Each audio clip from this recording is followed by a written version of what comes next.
Hey threadheads, Darren here. Welcome back to another fly tying tutorial. Today we're going to be tying up a little pattern called the pumpkin head. This is a Leech pattern developed by Alberta, BC angler John Kent, and it's inspired by Denny Rickards Stillwater Nymph. So this is a pretty in-demand pattern for John, and he ties these commercially for a number of shops in BC. Initially, when he developed this pattern, when he was testing it out, he had cast this out 12 times, let it sit under an indicator, and while he was doing his retrieve, he ended up catching 12 fish in 12 casts. So it's a pretty, it's got a nice story behind it, and it's a proven pattern and one that really works. You can change this up in a number of ways. You can tie this with orange beads, which is what the originals were tied, or you can change it up with an amber or red. Don't forget to leave a comment down below and I'll get your name entered into the next draw for stickers, flies that we tie on the channel, and some other goodies. Let's have a look at the material list and get started.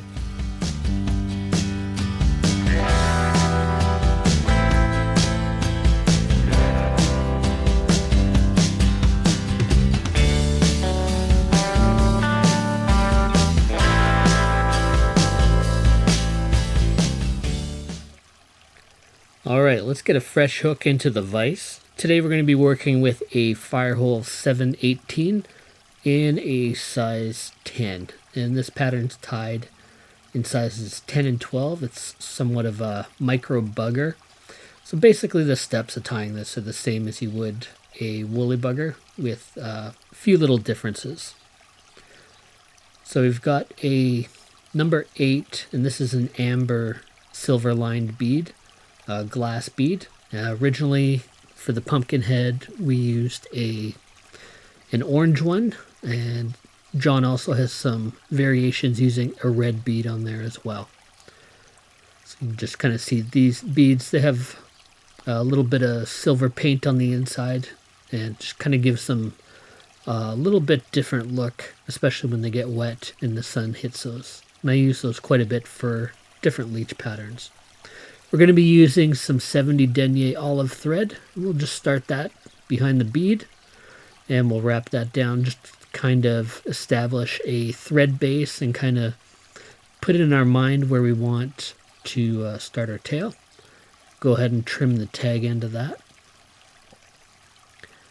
Next, we're going to grab a piece of marabou. We're going to be working with olive here today, and we don't want to use the whole feather. What I like to do is just kind of like pull all the fibers out to the side, and then we'll peel them off a little bit at a time and we'll roll those down. And then you get a nice kind of a denser tail. You don't have as wispy a marabou tail. We're going to cut off the ends that were on the stem there because those get just a little bit bulky. And we'll tie everything down. We'll give ourselves a little bit of space right behind the bead. And we want to try and tie all of the marabou down so that it's on top of the hook shank and there's not a lot of extra in the body there. We're going to measure about a shank length, and we're going to pinch the marabou, and we're going to rip off the flimsy ends. That'll give us a bit of a shorter tail, but what that's going to do is going to give us a little bit denser tail in the water. It'll look a little more leechy and have a little less taper to it, especially when it gets wet. I'm going to go ahead and tie in a ribbing. We're just going to take a piece of fine copper wire, tie it in along the side, fold back the tag end just so that it's locked in place. It's not going to go anywhere. So for the next step, we're going to be using a ginger barred hackle, and this is one that I got from a friend of mine, Kevin Kirkley, and he grows his own chickens, and he was kind enough to send a couple capes and a saddle or two a couple years ago. We're going to take one, and we want to just kind of measure it on the hook. We don't want this hackle going much further than the point of the hook.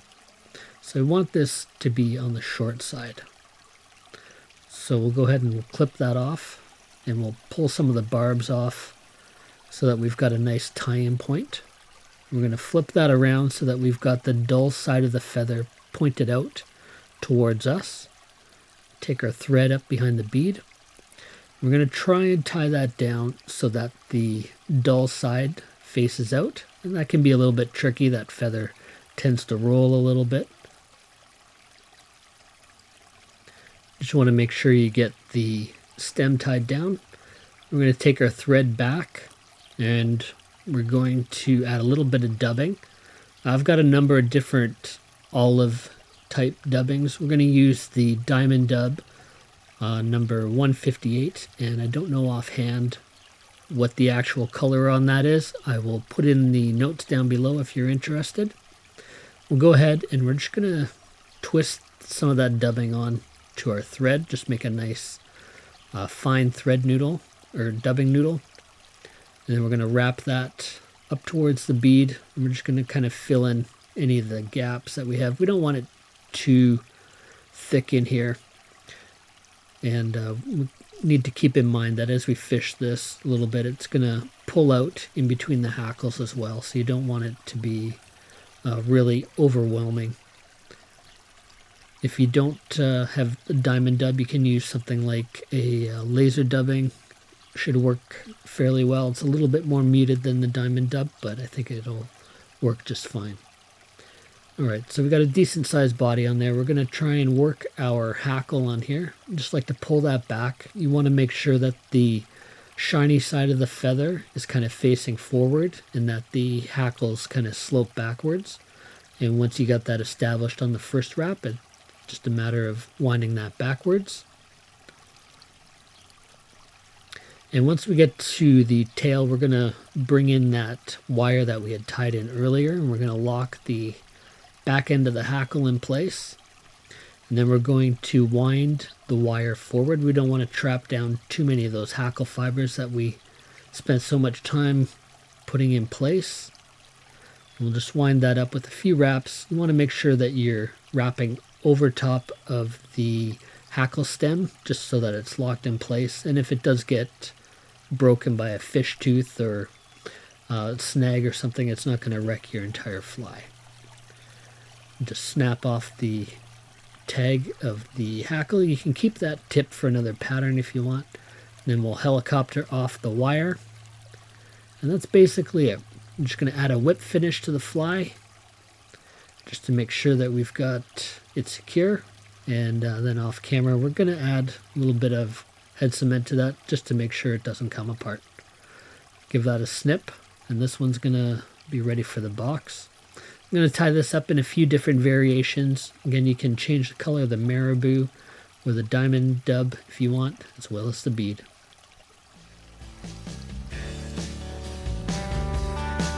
Hey fly tiers, thanks for stopping by and checking out my fly tying videos. If you enjoyed the video and want to show your support, hit the thumbs up and share it to your social networks.